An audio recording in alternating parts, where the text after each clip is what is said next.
So we just fed cows, and I know a lot of you have been waiting to see what kind of results we have from wrapping our hay. So I wanted to take the time to show you guys. This isn't the most optimal situation because 2 bales prior to this one, there was a rip in the bottom on the seam here. So unfortunately, we lost a bale there, and the other one I fed, but I think they're going to eat most of it. Even this one, I think they're going to salvage most of it. But all of this that's black up in here, that's pretty much been torched, and there's no feed value in that. So I don't like to only put one of these bales in or force the cows to eat them because I don't want them to get sick. If the moisture is anywhere from 20 to, I think the low is about 40% moisture, there can be the chance for botulism to grow within the tube, and that's not something you want your cows to eat because it can kill them. So typically when you're making hay, you want to aim for 40 to, I think 65 to 70 is the max. And if we didn't have that tear in the bottom, it was actually right here. You can see where it's been leaking onto the ground. If we didn't have that there, this would be really nice stuff, and I know further down it will be. It was further up, but I just wanted to share some of my thoughts on wrapping the hay and what we've seen so far.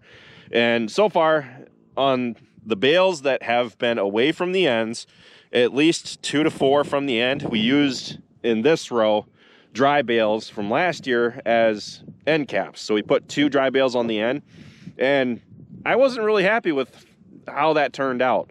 At the time, I had ordered end caps to give us a good seal on the ends, but they hadn't arrived yet, but we needed to get making hay, so we just used dry hay. And I wasn't too crazy about that because what I found is that even after the 2 end bales that are supposed to be dry to try to seal off the oxygen, you were still seeing 2 to 4 more bales after those end 2 that looked like this bale up here. Which again, a lot of times the bales will look worse on the face where there was oxygen that they were exposed to. This one is not a good bale because this is actually the one that was on the face. So it was leaking right here. So that's what you end up with when oxygen can get in there and the bacteria can start breaking that stuff down. As you go further in the tube, the oxygen will be able to infiltrate further. So like right here, sometimes you'll see white mold growth between the bales and where there wasn't any breaks in the seal. And what that is oxygen bubbles left over from when you wrapped them. So how we could manage that would be to increase the pressure when we're stacking the bales together, and also doing a better job at stacking them level, making sure that we aren't dropping them in there uneven and leaving a spot for oxygen to degrade the quality of the hay. But on the outside of the hay here, I mean, that is, to me, beautiful silage. This is going to be a really nice bale further back, and I'm sure that that's going to be, oh yeah, that's real nice feed. So it smells sweet. It smells just like silage for when we were milking cows back in the day. It smells just like the silage in the barn. And I actually did end up buying a silage hay tester. Travis's is only actually accurate up to 30%, I believe. And this one is made for silage. It's much more expensive. But I decided that I wanted to know what we're putting in the tube so that we can get better results. Because I wasn't happy with the stuff that was under 40% moisture but over 20. It was about a 50-50 shot as to whether or not it was decent stuff coming out of the tube. The cows were still eating it. I was feeding protein alongside the hay all winter just to make sure that, you know, they weren't missing out on protein from low quality feed. But from what I've seen so far, as long as you aren't near the ends and you don't have any breaks, you have really, really nice bales. So we're going to go ahead and test the moisture on the outside of this bale here. We're not going to do the center, as you can see, because, well, we were going to have mixed results there. So we got our Agritronics. We're going to go back to here. Not totally sure if I'm doing this 100% correct because this is the only third bale I've sampled. But we're going to go ahead and test some moisture, see what we got. So right now this bale is sitting at 55% moisture, so this is actually a lot higher than what we had gotten read from the other hay tester, which is a good thing because we got the moisture more where we want it, which resulted in better quality feed. I was worried about most of it being under 40%, but that tester, when it was reading over 30, it could have been anywhere up to 50 or 60. So we're still on our first crop of hay. This is the first row of second crop stuff. It starts somewhere down on the end. And this is, I believe, third. We took off the end bale, but that was drier stuff. So if we actually test this bale, you can see it, that it's a lot drier than the other stuff that we've looked at. But go ahead and test this one. 14.8% we just tested, so that's a good dry bale. And good dry bales keep, from what I've seen, very well when you wrap them, especially if you let them sit outside for a while and give them a chance to air out. This is a row of dads. Now here, this is going to be interesting because this is stuff we baled way too wet, and I'm actually interested to see what comes out of this, because this was fourth crop, and I wanted to, I guess I wasn't trying to make it too wet, but it was too wet because I had windrowed it, and we made it in like October. So this row, it didn't dry pretty much at all. I mean, it was the greenest hay I've ever seen. I'm gonna crack it open right now, and we're gonna test this bale in the end. I'm interested to see what the moisture is at. I'm sure it's way higher than what it should be, but I'm interested just to see what happens when you bale something that's too wet, just to see what our results are. Even if they are total crap bales, there's only 1, 2, 3, 4, 5, 6 bales here. So let's go ahead and whip out our knife and open this up.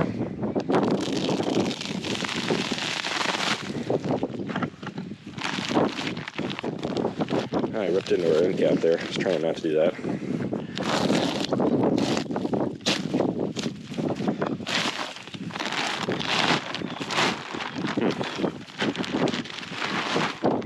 Yikes! Look at the mold growing on that one.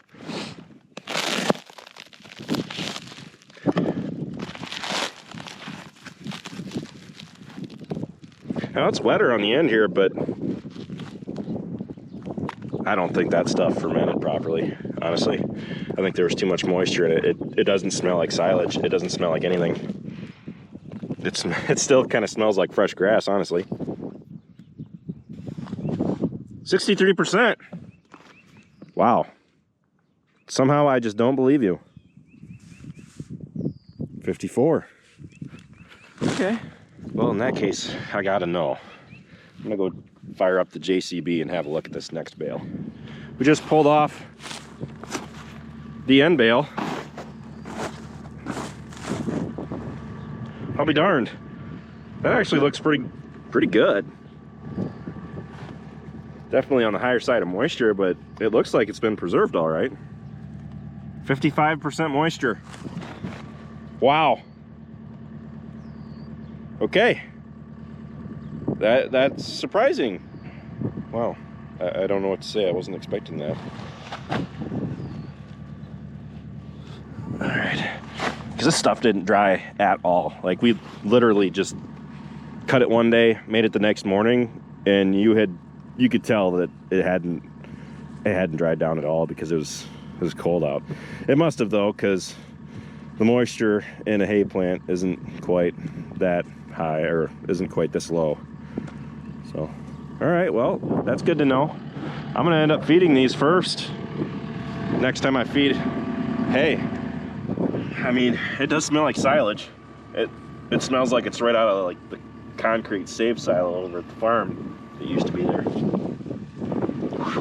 Look at all those leaves.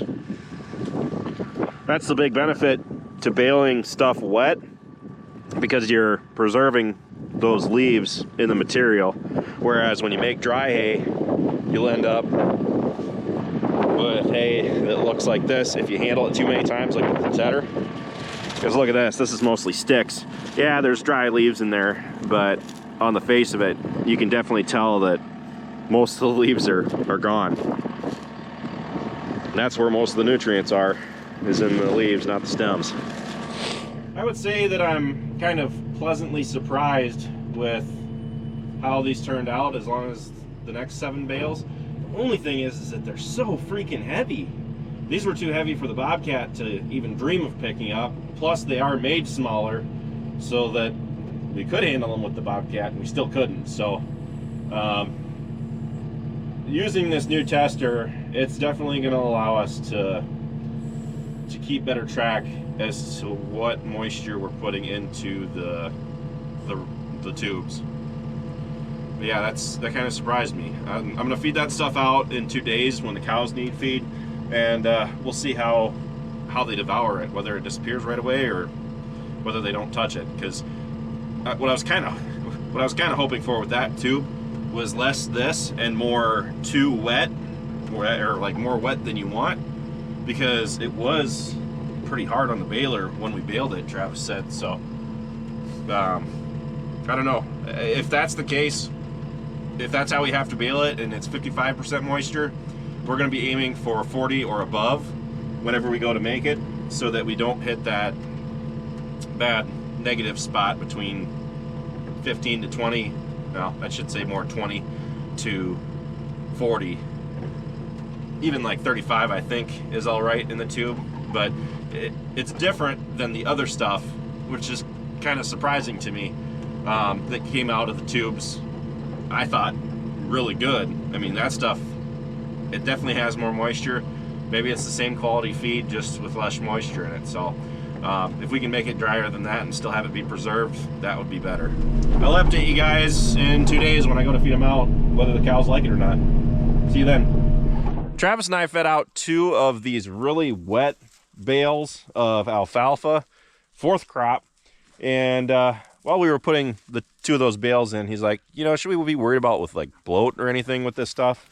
I'm like, maybe you're right. So we put a grass bale in just to be safe, and the cows devoured down these 2 wet alfalfa bales, and they probably have eaten 25 to 40% of the grass bale. So they definitely prefer this stuff. I'm just not totally sure exactly at what moisture it was baled at. When we tested it, it had tested at 55%, but I'm still kind of iffy on, you know, I need to get more acclimated with the moisture tester to be sure that that's an accurate measurement. But for now, I mean, we fed those 2 out. The cows have eaten them, so I don't think we're going to have an issue with the rest of these. I still prefer the quality of the drier bales where they actually ensiled more. This stuff, it still smells fresh, versus the stuff over there, it smells like silage. So I am worried about this stuff long term, feeding this stuff to the cows, although they seem to prefer it. I mean, it's up to them, I guess, what they want to eat. But with that, that's pretty much it for this video, guys. We're going to be switching to a 3 times a week schedule here soon. We've been posting once a week through the winter, and we're going to go back to our summer schedule, which is Wednesday, Friday, and Sunday at 11 a.m. Central. We're going to start that pretty soon, so if you guys are interested in riding along, be sure to check back on those days for more videos. But we're slowly picking up, going into spring. The weather's starting to straighten out a little bit, but we're still getting the weekly precipitation that's causing issues with tearing up the yard, especially, as you can see. But that's pretty much it for this video. Thanks for watching, guys. Be sure to check out all of our other videos. Be sure to like, comment, and subscribe. And be sure to follow us on TikTok, Instagram, Snapchat, and Facebook. All how farms work. With that, I'll see you next time.